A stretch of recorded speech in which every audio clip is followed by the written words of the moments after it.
Bismillahirrahmanirrahim. Assalamualaikum warahmatullahi wabarakatuh. Alhamdulillah, alhamdulillahilladzi hadana li hadza wa ma kunna linahtadiya laula an hadallah.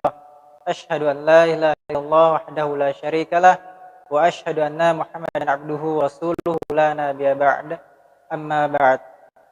Syukur kepada Allah Subhanahu wa taala yang telah membimbing hati kita sehingga dengan kita mampu menggerakkan kaki kita berada di tempat yang insya Allah mulia ini. Karena apabila Allah sayang kepada seorang hamba, Allah bukan menambahkan baginya harta. Karena harta itu adalah ujian, fitnah. Dan apabila Allah sayang kepada seorang hamba, Allah bukan menambahkan baginya umur. Karena umur itu sudah ditentukan, tidak akan ditambah dan tidak akan dikurangi. Akan tetapi, jika Allah sayang kepada seorang hamba, Allah akan menambahkan baginya ilmu agama. Karena cuma ilmu ini yang akan ditanya di alam kubur kelak. Salawat serta salam semoga senantiasa tercurahkan kepada Rasulullah Muhammad SAW, juga kepada keluarganya dan para sahabat tabi'ut. Alhamdulillah, pada kesempatan kali ini saya akan membawakan kisah Imam Ahmad bin Hanbal dan penjual roti. Saya yakin hampir semua di antara kita sering mendengar cerita Imam Ahmad bin Hanbal bersama tukang roti, yang dimana Imam Ahmad bin Hanbal pernah menuturkan satu kisah yang pernah terjadi pada dirinya di hadapan murid-muridnya. Imam Ahmad bin Hanbal tiba-tiba ada keinginan dalam hatinya itu melakukan safar, berpergian ke sebuah kota yang ada di negeri Irak. Imam Ahmad bin Hanbal padahal dia ini tidak ada jadwal untuk mengisi pengajian dan juga tidak ada agenda untuk berjumpa dengan orang tertentu. Akan tetapi Allah Ta'ala memunculkan keinginan tersebut di hati Imam Ahmad. Lalu sampailah Imam Ahmad di sebuah masjid yang dimana pada saat itu kaum muslimin sedang sholat berjamaah.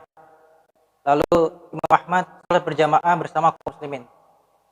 Setelah selesai melaksanakan sholat berjamaah, namanya musafir, keletihan dia, ingin rehat sejenak di masjid tempat di mana dia itu singgah. Apalagi sudah malam, gak mungkin dia pulang. Lalu ketika Imam Ahmad ingin berbaring di sebuah masjid tersebut, kemudian Imam Ahmad diusir oleh marbot masjid. Tidak boleh tidur di masjid. Lalu Imam Ahmad pun pindah di luar masjid.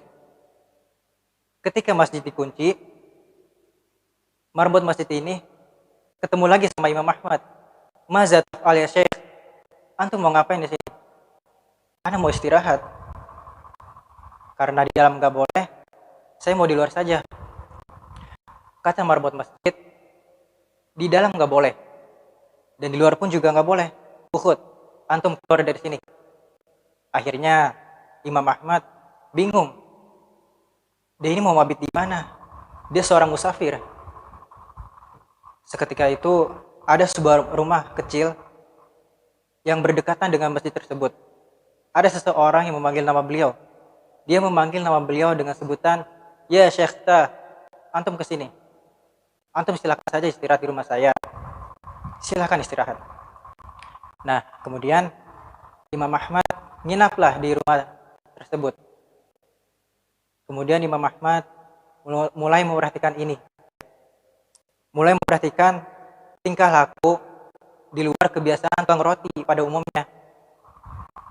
Ini orang baru ngomong kalau ditanya, baru jawab kalau ditanya. Kalau nggak diajak ngomong, dia nggak bicara. Kalau nggak diajak bicara sama Imam Ahmad, setiap kali dia pecahkan telur, dia mengucapkan astagfirullah. Setiap dia campurkan telur dengan terigu, dia mengucapkan astagfirullah. Kemudian Imam Ahmad bertanya kepada beliau ini, "Saya memperhatikan antum. Setiap antum pecahkan telur, antum beristighfar. Antum campurkan adonan roti dengan garam, antum beristighfar. ma hiya samaras allati hasalta 'alaiha? Apa sih hasil manfaat yang antum peroleh ketika antum senantiasa beristighfar ini? Imam Ahmad bertanya, padahal dia ini seorang ulama hadis, dia tahu. Cuma dia ini mendapat tukang roti ini. Lalu, dan sudah berapa lama antum mendawamkan istighfar ini? Kata beliau, sejak saya jadi tukang roti. Dan saya jadi tukang roti ini sudah 30 tahun. Kemudian hasil yang antum peroleh apa? Tukang roti. Alhamdulillah, setiap apa yang saya panjatkan, saya munajatkan kepada Allah, pandang baik barangkali sama Allah. Ada sebuah kemaslahatan untuk saya, Allah ijabah. Namun ada satu cita-cita yang hingga saat ini belum terwujud. Apa itu keinginan Anda?